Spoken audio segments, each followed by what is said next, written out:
all the time, you'll never hear what anybody else has to say. Therefore, all you'll have to talk about is your own conversation.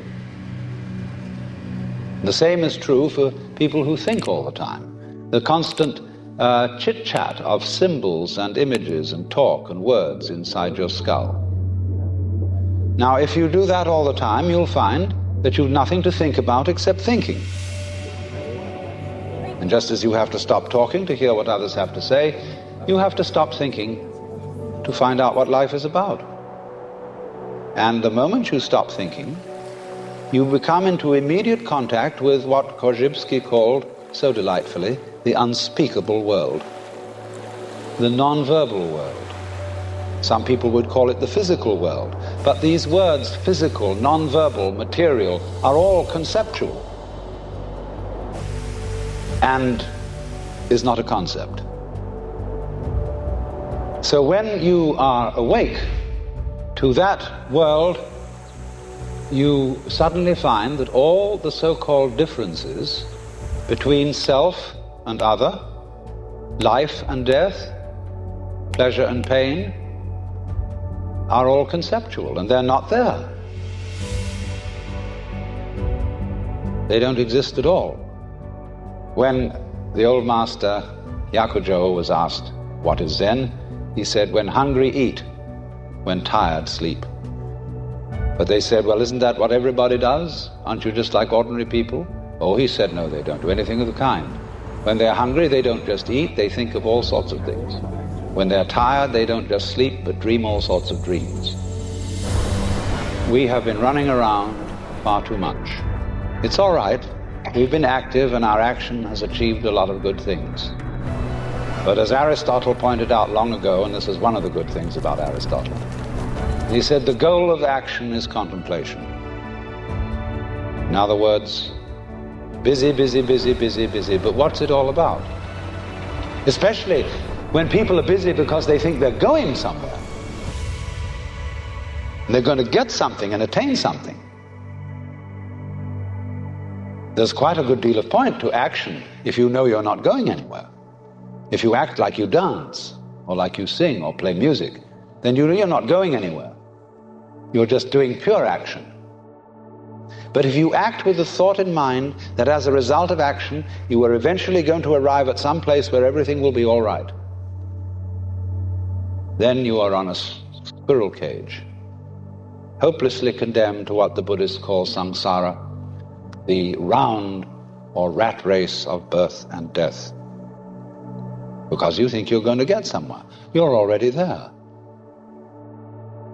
But the point is that one cannot act creatively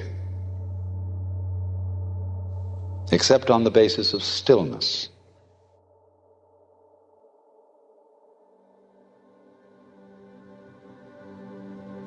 Of having a mind that is from time to time capable of stopping thinking. And so this practice of sitting may seem very difficult at first, because if you sit in the Buddhist way, it makes your legs ache. Most Westerners start to fidget. They find it very boring to sit for a long time. But the reason they find it boring is that they're still thinking. If you weren't thinking, you wouldn't notice the passage of time. And as a matter of fact, far from being boring, the world, when looked at without chatter, becomes amazingly interesting. The most ordinary sights and sounds and smells, the texture of shadows on the floor in front of you, all these things without being named and saying, that's a shadow, that's red, that's brown, that's somebody's foot. When you don't name things any longer, you start seeing them. You see, if you force sound into 5 tones, you force color into 5 colors, you're blind and deaf. The world of color is infinite, as is the world of sound. And it is only through stopping fixing conceptions on the world of color and sound that you really begin to hear it and see it. So this, shall I be so bold as to use the word discipline of meditation or zazen, lies behind the extraordinary capacity of Zen people to develop such great arts as the gardens, the tea ceremony, the calligraphy, and the grand painting of the Sung dynasty and of the Japanese Sumi tradition. They found in the very simplest things of everyday life magic.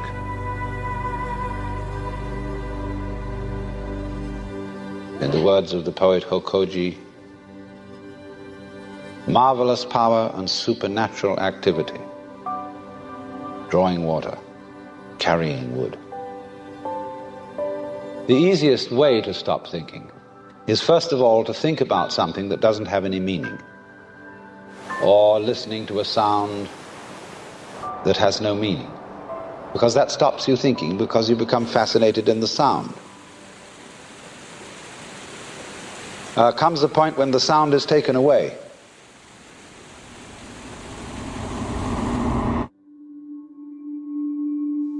And you're wide open. Now at that point, there will be a kind of preliminary so-called satori, and you will think, wowee, that's it. You'll be so happy, you'll be walking on air. When Suzuki Daisetsu was asked, what is it like to have satori? He said, well, it's like ordinary everyday experience, except about 2 inches off the ground. From the standpoint of Buddhism, there is no fundamental difference between the transcendental world and this everyday world. The Bodhisattva, you see, who doesn't go off into a nirvana and stay there forever and ever, but comes back and lives ordinary everyday life to help other beings to see through it too. He doesn't come back because he feels he has some sort of solemn duty to help mankind and all that kind of pious cant. He comes back because he sees the two worlds are the same. He sees all other beings as Buddhas. He sees them, to use a phrase of G.K. Chesterton's, but now a great thing in the street seems any human nod, where move in strange democracy the million masks of God. The world as seen in an ordinary everyday state of consciousness. To find out that that is really no different from the world of supreme ecstasy. Because here is the light, that brilliant, blazing energy, brighter than 1,000 suns, which is locked up in everything. Now imagine this. Imagine you're seeing it. Vivid, vivid light, so bright, it's beyond light. It's so bright. And you watch it receding from you. And on the edges, like a great star that becomes a rim of red. And beyond that, a rim of orange, yellow, green, blue, indigo, violet. You see this great mandala appearing, this great sun. And beyond the violet, there's black, black, like obsidian, not flat black, but transparent black, like lacquer. And again, blazing out of the black as the yang comes from the yin, more light. Going, going, going. And along with this light,